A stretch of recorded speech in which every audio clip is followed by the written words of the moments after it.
Over the years, I've tried a few times to write a book. Uh, Not just one book, a few books. I think I've started 4 books or maybe 5 books about some aspect of the Dharma. None of them would surprise you because it's all stuff you've heard me talk about over and over again, but I try this angle and I try this angle, and I never quite make the time to finish any of them. But one reason maybe is because I get stuck at beginnings. And as an example, there's a preface that I've written a few times now. It kind of tracks through all the books. It's always basically the same, but I'm always trying to get it right. And it goes something like this. I write at the beginning of every book,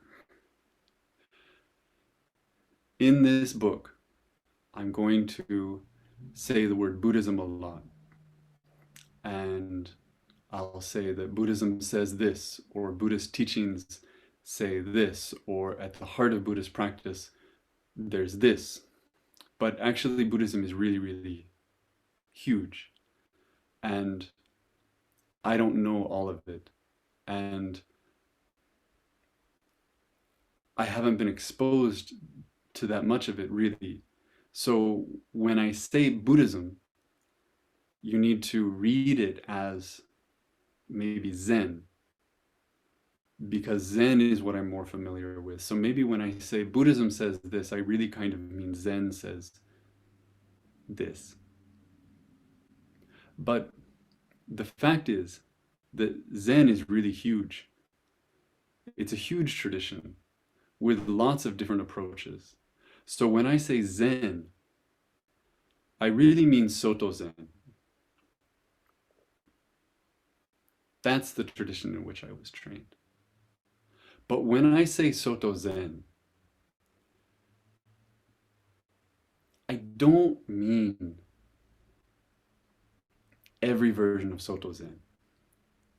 I mean Sotobozen as it was practiced within a kind of particular bubble where I trained in Japan. So I don't even necessarily mean the Sotobozen that is popular in the West, but I also don't just mean the Sotobozen in Japan. I mean this one little corner of Sotobozen in Japan, where I had teachers who kind of had shared assumptions or shared emphases, shared ideas about what's at the center.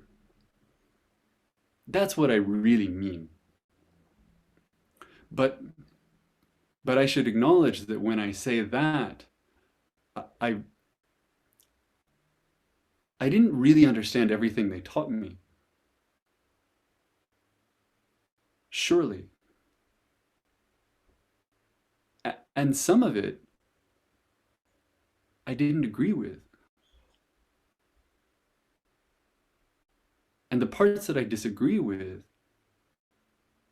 I'm probably not going to put out there for all of you. And the parts that I didn't understand, I don't know if I'm putting out there for you or not. I don't know what I don't know. I don't know in any given moment if what I'm saying to you would be well received by them. So when I say Buddhism, I'm really meaning something about my own place in this specifically. Within Zen, within Sotobozen, within this corner of Sotobozen, among my teachers, and in how I received that. But I also mean all the stuff that I brought to it. My background growing up, my family, my privilege, the fact that I'm a man and not a woman, the fact that I'm white, my favorite books, my deepest relationships. That's where I'm speaking from. When I start to try to get to the center of what I think is true.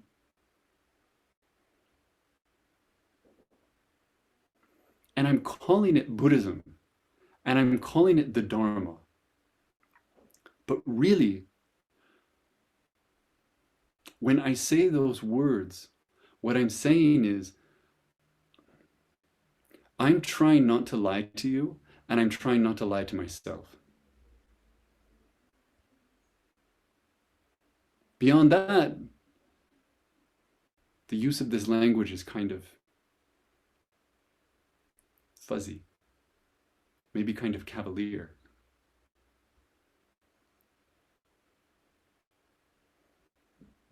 That's how I start every book. And I don't say any of this by way of apology. I think that almost all, not quite all, but almost all of the teachers I know who occupy some seat like this seat, if they're honest, they have a similar preface to every book. We are never perfect representatives of whatever we were offered. And whatever we were offered is never a perfect representative of the tradition it came from. And the tradition it came from can never represent the whole. And the whole is just a construct.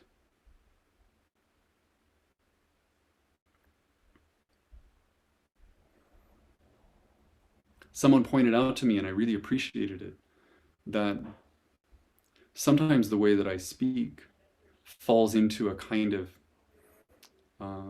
dismissal of other practices. I'll say, this is how we do it here. Or I'll talk about other practices that aren't aiming in the same direction where I'm trying to point. And I'll say, well, that isn't what we do. That's what they do. This is what we do.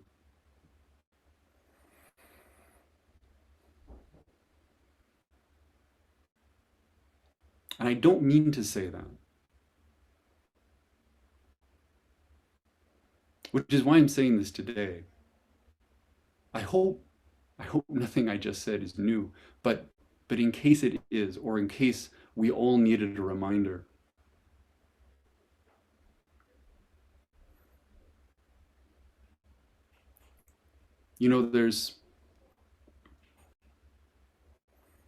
I think there's a common idea, and the kind of larger framework within Buddhism supports this idea. My teachers supported this idea. I know I have supported this idea that the way forward, or the way down in terms of depth, is to dive into one thing, right? You dive into one thing and you go all the way to the bottom. That's a very Japanese idea too, right? That you take this one practice, whatever that is, and you just follow that, and you get rid of anything else that might be distracting. Anything that isn't this one thing, you drop it, because the depth is found in this single narrow straight line.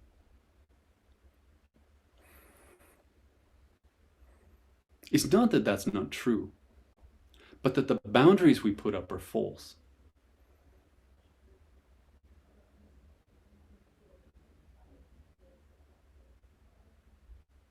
It's like, I was trying to think of a good analogy. I'm a dual citizen. I'm a citizen of Canada, and I'm a citizen of the US. Neither one of those things defines me. I cross the border, I don't change. The border is a construct. The border is false. We all agree on it. But when you fly over it, when you drive over it, it's not there.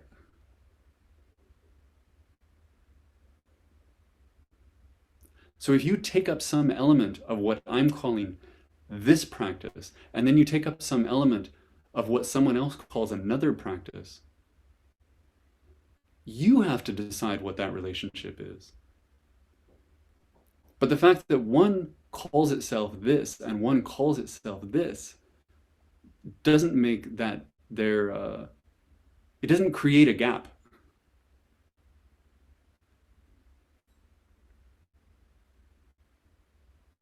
We explore it to find if there is a gap.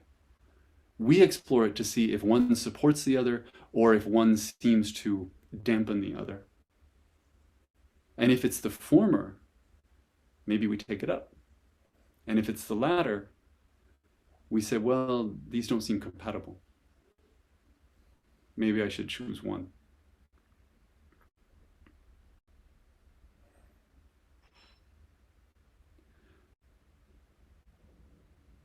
Another way of talking about this is the distinction, or how I tend to look at the distinction between Buddhism and the Dharma.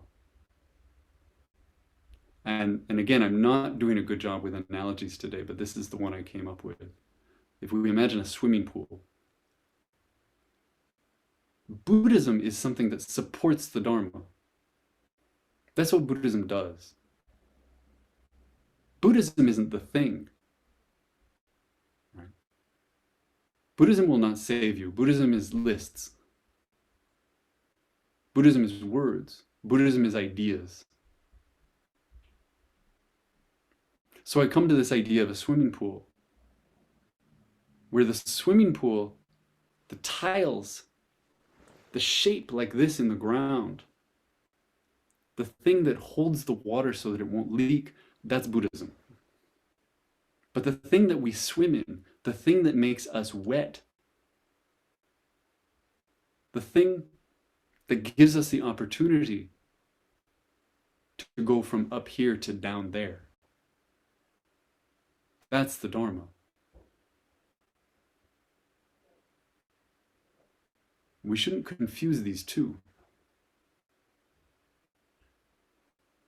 And it's very easy to understand what the difference is, because if you take the Dharma out, Buddhism is empty. If you take the water out, the swimming pool is empty.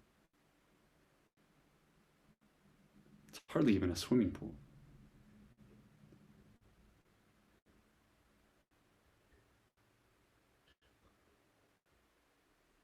We fill it and then we swim in it.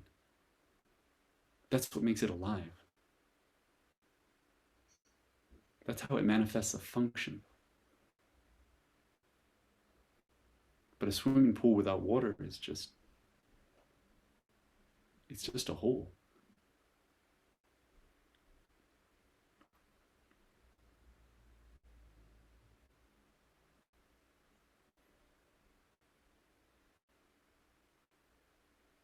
I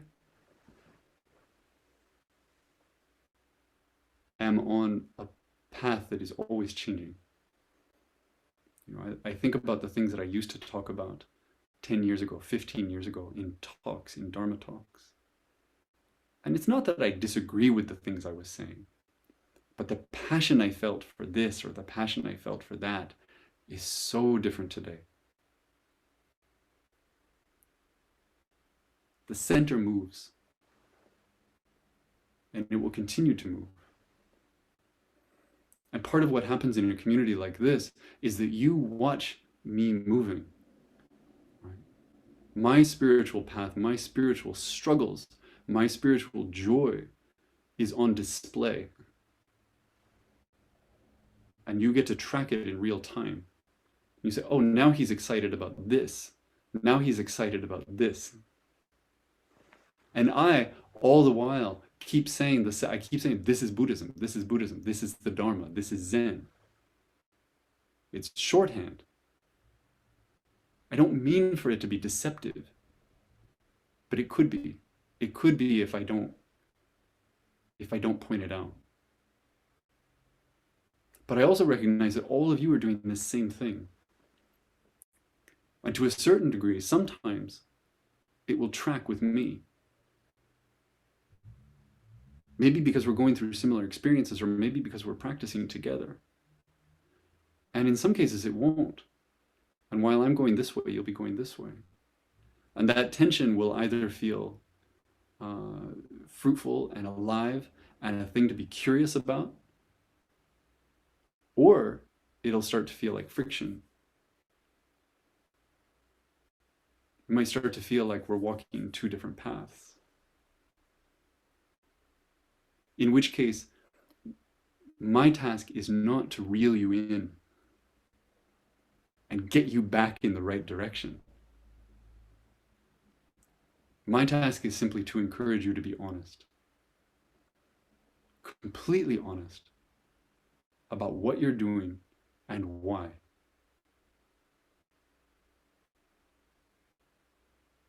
And to encourage myself to be completely honest about what I'm doing and why. If we do that, if I do that, if you do that, then no matter where we are, we're just swimming in different parts of the pool. But it's the same pool. We can enjoy that. And we can respect that. And I'm really grateful for that, whatever shape it takes. And that's where I'll stop today.